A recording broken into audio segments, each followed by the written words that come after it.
a lot of the challenges we try to address become more and more complex. It's not like at the beginning, if your research is only trying to discover certain material and that you can be a silo. Sometimes the question is very well defined. All you need is just consistency and talent and try to attack the problem from a different angle. But I think the world is completely different now. If you're looking at all the tools, the utility, and with data become additional tools for people doing scientific research, and also thinking about AI. How many of the scientists saw this before, where AI could be part of the research utility for them to explore? I think with the evolvement of all the excitement of technologies and your problems is also getting more and more complex. This is not something one or two person can do. If you want to generate real world impact, it has to be interdisciplinary. From Purdue University, it's Techies Today, the Purdue Polytechnic podcast. I'm John O. The second of 3 episodes about research features a conversation with Associate Dean Justin Yang. You've probably heard the proverb, "It takes a village." The idea that the best result comes about when an entire community of people work together in pursuit of a common goal. In academia today, Justin Yang says that researchers are more likely to achieve real-world impact by collaborating with people from outside their own disciplines. This is why much of the research taking place here at Purdue is interdisciplinary in nature. But for those of us who are not scientists, I asked Justin, what does it mean to be a researcher at an R1, that is, a Tier 1 research university? And with Purdue's focus on artificial intelligence and other initiatives, how will the Polytechnic's research impact areas evolve into action-oriented, use-inspired research centers? Here's Justin Yang.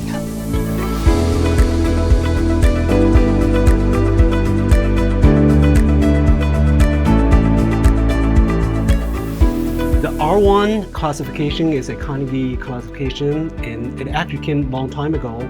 I believe at the time, maybe in 1994, where they're setting up certain criteria, like you have to give a doctorate degree, it has to cover STEM, it has to cover maybe humanities, society science, maybe a little bit of education, business school.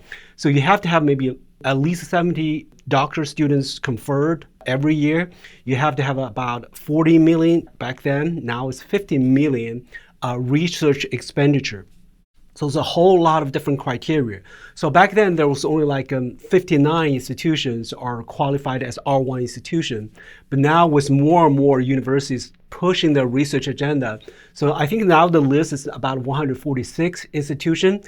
It's got basically a slogan to say, your college not only educate the next generation of talent, but also you make a breakthrough in terms of the research, whether it's science, engineering, technology, business, what you have.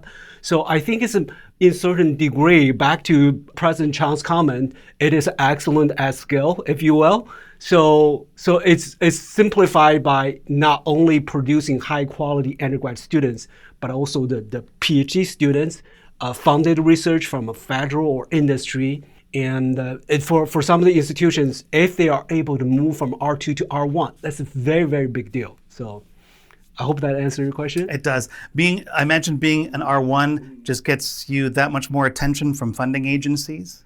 I think it's the R1. There are many different advantages of being an R1 institution. Number one, you will have all the talent across the whole world looking for you because they want to study at R1 institution, get their degree, and having the funding available, funded research, not only making them do some work more meaningful, but also in some way cover their tuitions and give them a salary. I think it's a symbol of excellence in terms of the research. So not only help you with funding, but also help you attract students. They're really, really crucial for any institution to push forward their research agenda. Okay, very good. So every professor and grad student, of course, has his or her own general field of study. Here in the Polytechnic, we have the fields of aviation, computing and graphics, construction management, engineering technology, and technology, leadership, and education.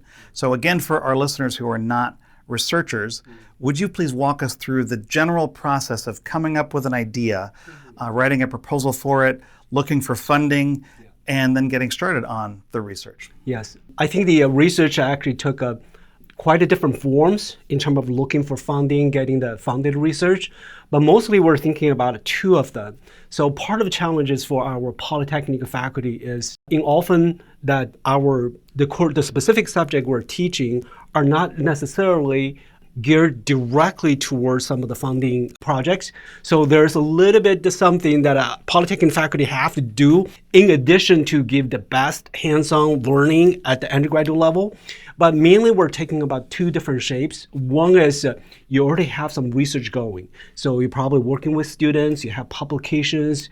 For example, you might be locked into thinking, well, can I come up with something that could prevent the disaster like we happened when the CrowdStrike, they kind of roll out the patch and turns out to be a big nightmare. So some of the researchers, some of the faculties are actually study the security and privacy. They have very, very nice publications. So they connected to the field, and then they constantly looking for funding opportunities, maybe from NSF, DOD, or sometimes state government. And some other faculty may be also looking for DOT, the Transportation Department of Education. So this is the source number one, is where you have the publication. And then you're looking for funding opportunities and see, well, how is my research can be translated into something the funding agencies might want to do. A second approach is the other way around. You're constantly reading what's out there and think, well, if NSF want to have a large center for maybe in chips design or something, can we come up with a team?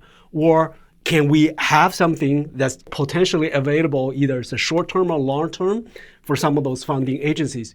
But I think it can go both directions. The biggest thing, though, is the amount of work they put together into writing the grants. It sometimes can be tremendous.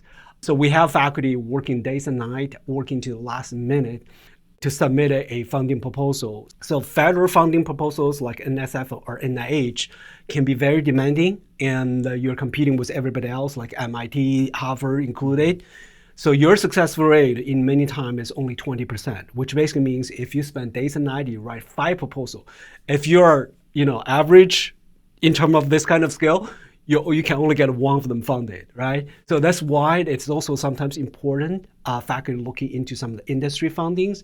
Those kind of funding are more like a contract. They want some tools, for example, law enforcement. They want some utility that can help them find out what's going on. So you should also listen to those kind of call for proposal. But then the chances of getting those kind of proposal funders might be a little bit easier. Depends on whether you have related backgrounds. You mentioned some of the national funding agencies like NSF, National Science Foundation, DOD, Department of Defense, yes. NIH. It's the National Institute of Health. Okay, very good. And for agencies like these, we were just kind of attacking it from the angle of a professor comes up with a proposal, looks for funding. Yeah. Does it happen in reverse as well? Like, does the NSF or the Department of Defense say, we have this project, we need to study this, and we're looking for people who have the expertise to do that? Yeah, that's where they publish the RFPs. Ah, very good. So request for proposal. Yes, but it barely happened. They contact you directly to say, hey, you know what? I think you can do this. That's typically not how people handle things. They always publish something so that making this equal opportunity, open access to all the researchers out there. So that's typically how they handle things, making sure it's open, competitive, and end up getting the best proposal for the type of work they want. Okay. 1 or 2 more questions in the Research 101 basic course that you're giving us. Each project has a lead researcher known as the principal investigator or PI. Yeah. And projects often have 1 or more additional people on the team. So in the timeline of a project, when does the PI invite other researchers to collaborate? How do you choose those collaborators? How do you know when to include people from other departments or even other colleges? Yes, this is a very important question because for every single proposal, often the one that worked the hardest is the principal investigator, PI. So the PI will put together the team from the get-go. So they read, the PI read the proposals and think, okay, I probably need a component A, B, C. Who can do A? Who can do B? Who can do C? So it is really sometimes PI's job to talk to different folks in the field and ask them to be the co-PI to work on this whole proposal effort. So the team, the co-PI role, PI co-PI role has to be formed before you start writing the proposal. Everybody have to understand what are the expectations. What is your contribution to the proposal itself? When the proposal is funded, how we're going to split up the work, and how do we cover the student expense and all that. So this is from the very beginning. They have to get involved. But then the academic is kind of fluid. So there are times people leave. And if somebody, for example, if you have a co-PI in your team who unfortunately have to go to different institution, it is your job to figure out whether, set the money, forward the money to the fund to the other institution, or maybe find another, faculty to replace that role. So it all depends on the requirement of different funding agencies.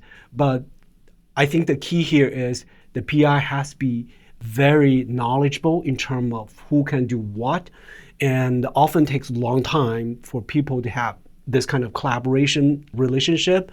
Sometimes coming from working with a paper together or maybe attend a conference together, that kind of relationship really helps you to build a successful team. So this is why you network. This is why you go to conferences. Exactly. This is why you even go to faculty meetings and other events that are on campus to get researchers from across campus meeting each other and learning people's strengths and how they can contribute. Yes, you're exactly right. Okay. There are about a dozen research centers here in Purdue Polytechnic, plus 3 what we call research impact areas. Why don't we talk about the latter first? So back in 2018, the college formed the strategic research impact areas. They're called Realizing the Digital Enterprise, Future Work and Learning, and Holistic Safety and Security. Could you please tell us what is the overall purpose of these strategic research impact areas? Yeah, this is such a great question. It goes back directly to your previous question. Well, how do PI know who to talk to? So I think our college is facing that kind of question back then.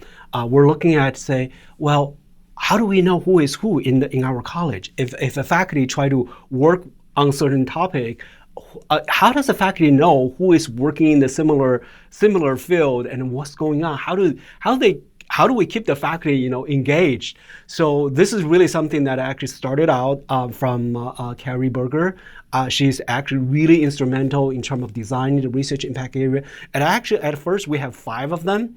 After a couple of years, and we realized, well, you know what? This is not a clean cut. Maybe we can merge some of them. So ultimately, we reduce from 5 to 3. And for each research impact area, there's a little bit seed money. You have a research impact area faculty lead. So they're meeting constantly. They talk about each other's work, looking at the funding opportunities, have a discussion of those. And you sometimes have the graduate student doing present their work. Sometimes faculty present their work. So I think that the key things about this research impact area has been it providing a trusted environment for the faculty to participate, to understand who is doing what. And that gives them the sense of, if I need to write a proposal, who should I invite to work together? So this is I think is something extremely important for our college, especially everybody has sometimes very different expertise. So research impact area really connect the people together and allow us to sometimes write a bigger grant, if you will. Mm-hmm. So it sounds like they're a fantastic tool for just getting people together and to know, like another way to get people connected. Yes. Interdisciplinary research, that is research that crosses the boundaries of departments, colleges, even universities. Why is interdisciplinary research so important in today's world? Yeah, I think the main drive of the interdisciplinary work is really because a lot of the challenges we try to address have become more and more complex. It's not like at the beginning, if your research is only try to discover certain material and that you can be a silo. You can just get a few great students to work with you. And then sometimes if you look at the field in the mathematics, you don't really need a great team because the question is very well defined.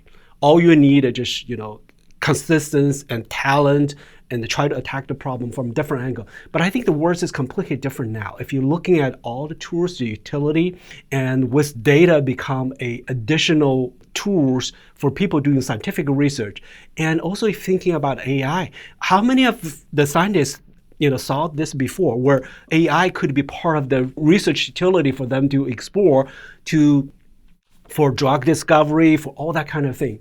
So I think with the evolvement of all the excitement of technologies and all that, the research method, research tools are become more and more a wider spread, if you will. So having that kind of thing and your problems is also getting more and more complex. You try to deliver real world impact. This is not something one or two person can do, right? Let's take a very simple example. Let's just simply say, well, if I want to design an app, making sure that it can really attract users, I want this to be an instant hit. It's not only just about the software design. There's also user experience. There's also a expectation of psychology study. How do you, what a different trick you can do to make sure people can really, hook up with your particular app. So all that complex nature making us to believe that current research, if you want to generate real world impact, it has to be interdisciplinary. It has coming from a different field. Another thing I also want to address about this interdisciplinary study, it's not just us. It's not just the faculty talk. It's not just the polytechnic think, oh, we should do interdisciplinary. It is also a kind of a guidance coming from agencies like NSF, where they recognize the problem is so complex. We need a very big team. We need a very diverse team. We need a team coming from different disciplines to tackle this problem together to really generate the research, have meaningful impact, and really improve humans' quality of life. That's interesting to hear that even the funding agencies see the need for researchers from all different academic backgrounds to be able to look at an issue from all angles. Yes. So I like that. Would you please tell us, since we're talking about this interdisciplinary work and trying to connect people, let's go back to the strategic research impact areas. Would you please tell us about each of them? Why don't we start with realizing the digital enterprise? Yes.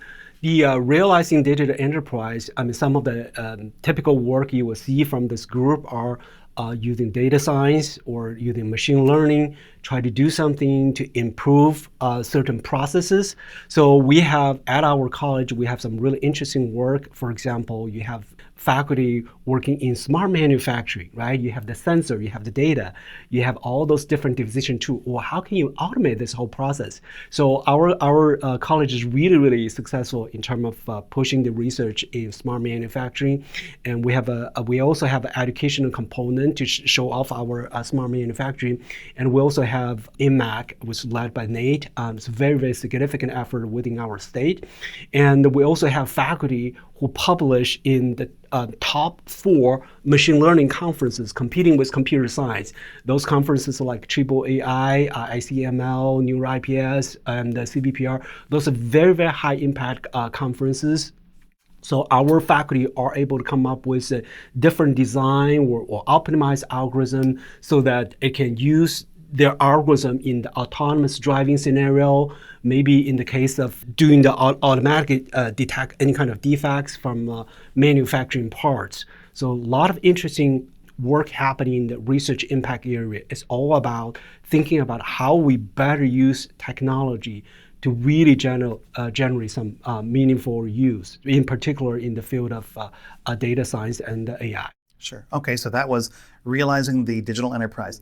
Next one, would you please tell us about future work and learning? Future work and learning is such a great hit for our college because we are so connected with our students and also connected with people who are already at the workforce, but they feel the need to learn additional material. So our college is actually really successful in terms of getting the funding from NSF for providing the training for the workforce and providing training to outreach to maybe community and maybe the underrepresented population. The whole idea is not everybody have the time or the money to attend the 4-year college education.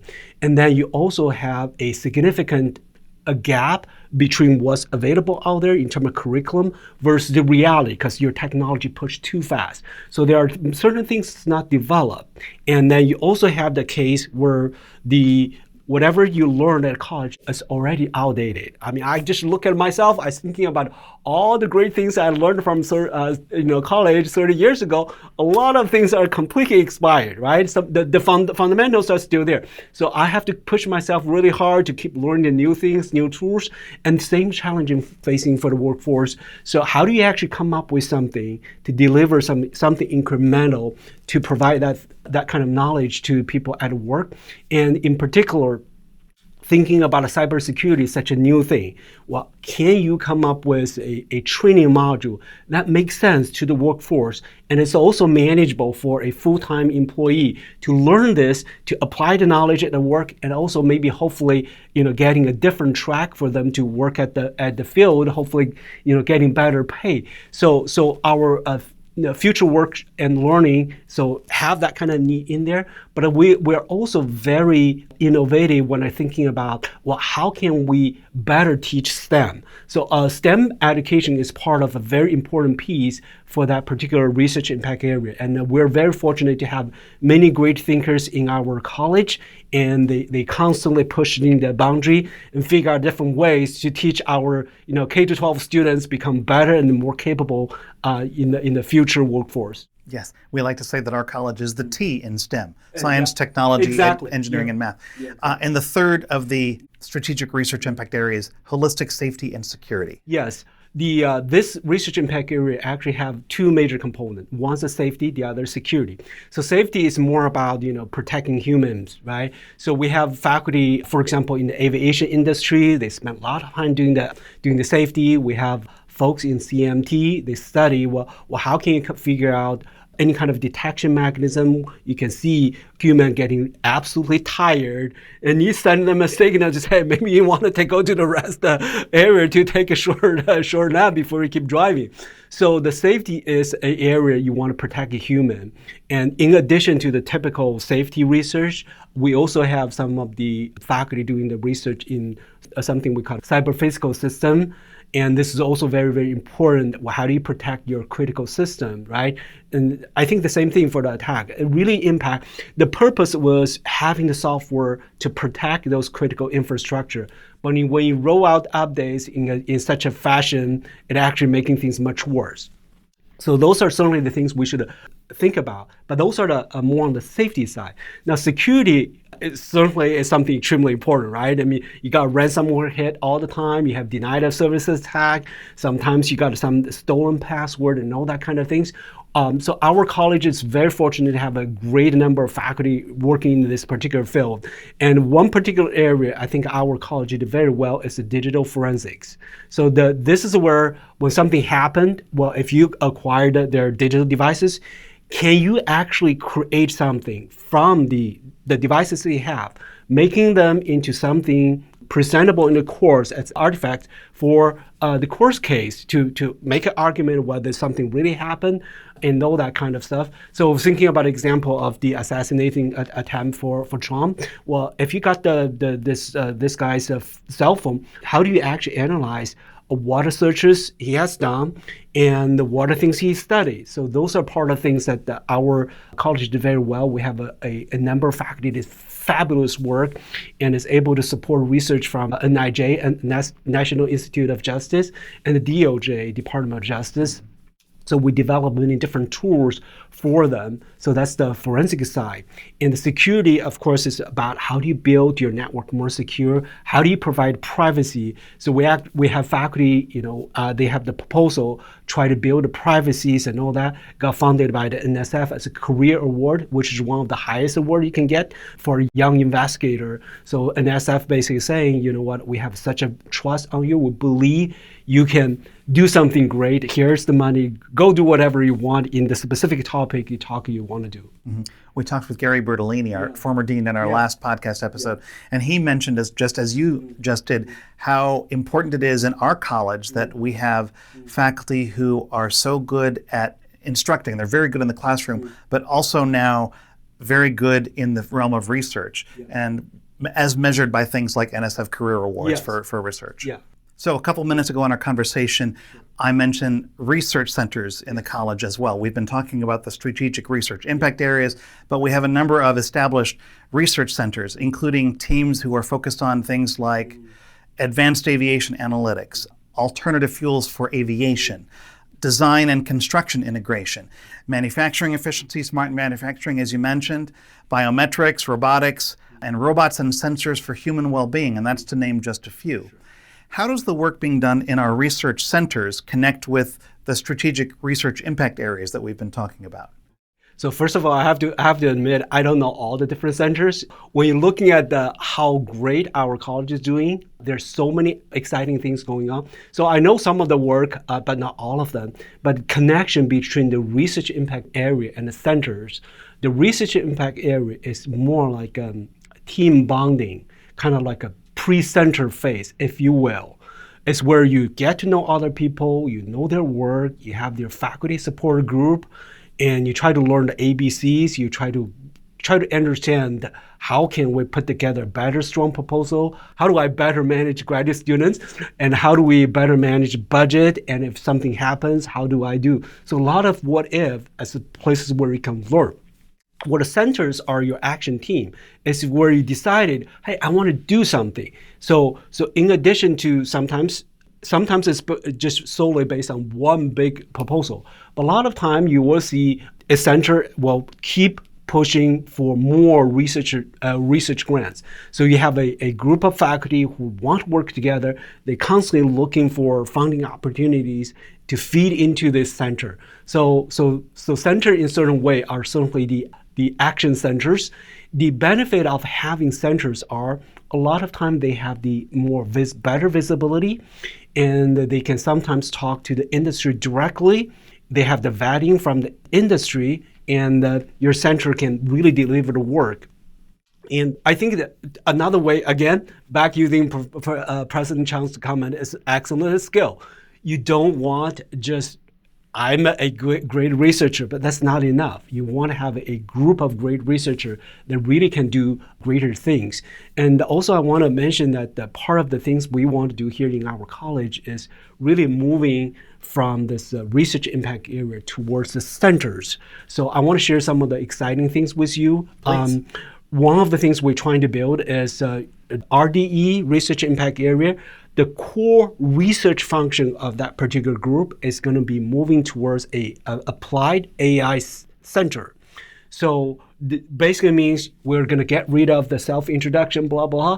We're just moving on to action stage because people already know each other. They kind of know the work, and their feeling is mature enough for them to become a center and working on certain things, go after a bigger grant. And this is something that will happen in the next couple of months. We have this applied AI center will be opening.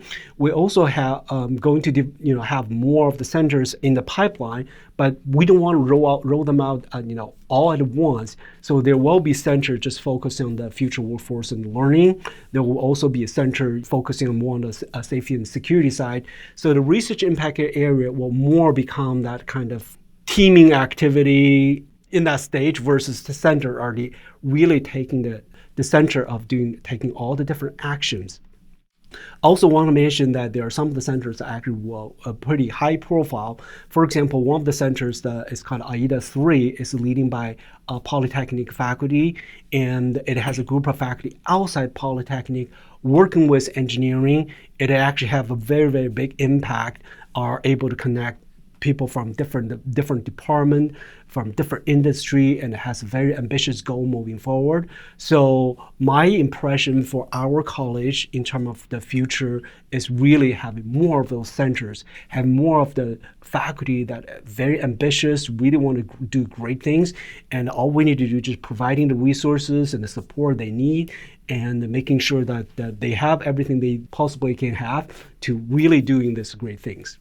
Sounds like just the natural evolution of the research impact areas. They formed 5-6 years ago. Yes. And as you mentioned, they kind of serve to be a social construct to get people connected, figure out how to manage the whole process. Yes. And now they're starting to evolve into more permanent fixtures or larger scale, more well-defined things. Yes. That sounds like a natural evolution. I like that. Okay, thank you. So, and I think you've just started to answer my next question. It's been nearly a year since you were appointed Associate Dean for Research. So what's next for you and for your team, I guess beyond evolving the impact areas into centers? How do you hope to facilitate the continuation of the growth of research in Purdue Polytechnic? Okay, so before I talk about the future, I just want to say how much I appreciated the opportunity to serving our faculty. We have a great college with faculty doing a phenomenal job pushing the research. So this past year, we were doing so great. The research funding, research expenditure, and the proposal all reached all-time high just in 1 year. And remember last year, we barely get any new faculty. So the faculty, you're still looking at the same number of faculty, you're still looking at the typical 2+2 teaching load, and they're able to deliver this kind of results is really amazing. So a lot of gratitude for the opportunity to work in this role. So in the future, I think we're still going to focusing on generating high impact work. Sometimes I have to think, is this just a number game? Because a lot of time when it comes to ranking, people will ask you, hey, what is the research expenditure? Back to your very first question about our one institution. Your research expenditure is going to be the number people will look at you. So those numbers are important, but probably more important is ask us, how can we, the Polytechnic faculty doing the research, generate more impact? So this is going to be the key question for me to think about. And I'm going to go organize my office in a way to say, well, how can we better support our faculty? Because there are times faculty, I just want to give you a numbers in terms of the workload. If you're looking at the pre-tenure faculty, it is not uncommon for them to work 80 hours a week or more because they feel very insecure. They want to get more grants and all that. So how can you actually provide a little bit more of mentorship, making sure they understand what are things are high priority and what kind of support you can provide them. And you also have faculty who just always overwork because they always want to get the perfect results. Well, how can you provide that kind of support to them to reduce their overhead and making sure that getting all the support they needed? So I think those are the main thing I'm focusing on. The second thing I'm also want to say is we have another great opportunity come to our college is the Indy. So Purdue Indy is going to open up a completely different opportunities for us. We have a wonderful faculty over there, and we need to learn, know them better, know their work better. We need to let them know our work better. So we really because we keep talking about they're supposed to be a one campus. So we have to be able to connect people at West Lafayette and the Indy together. There's so many great opportunities at the Indianapolis location with all the industries and all that.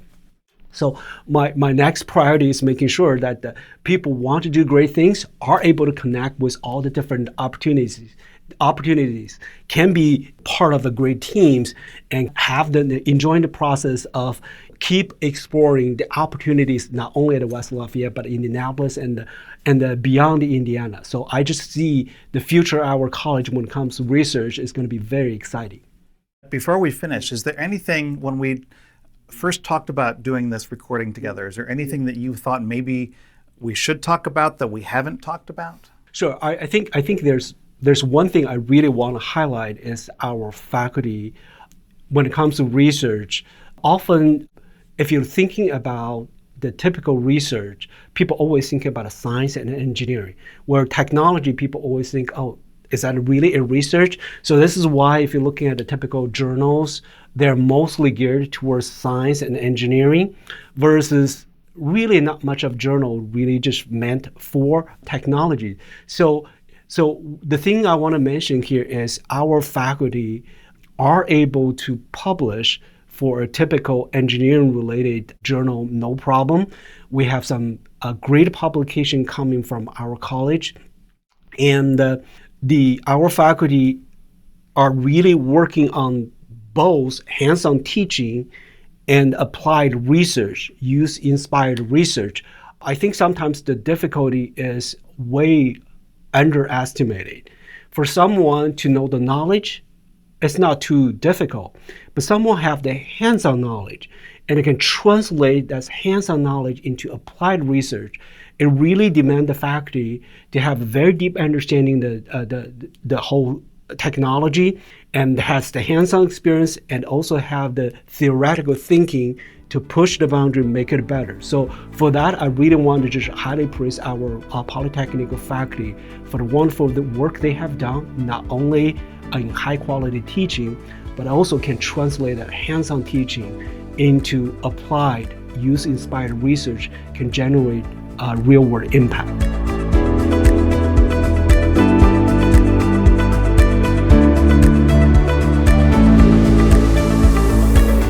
Justin Yang, Associate Dean for Research.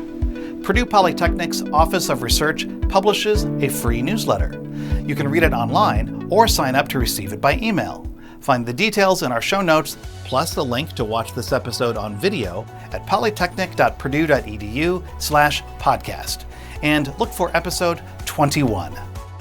Next time on Techies Today, why is it strategically important to have a vibrant and growing portfolio of research in our college? Dean Daniel Castro looks at research with a wide-angle lens. Techies Today is produced at Purdue University in Purdue Polytechnic's Office of Marketing and Communications. Find our college on social media at Tech Purdue. Your comments are welcome via email to techiestoday@purdue.edu. Our podcast is produced with help from Heather Boswell, Zach Redimal, Peyton Drake, Nick Pompella, and Maya Moore. I'm John O. Thanks for listening.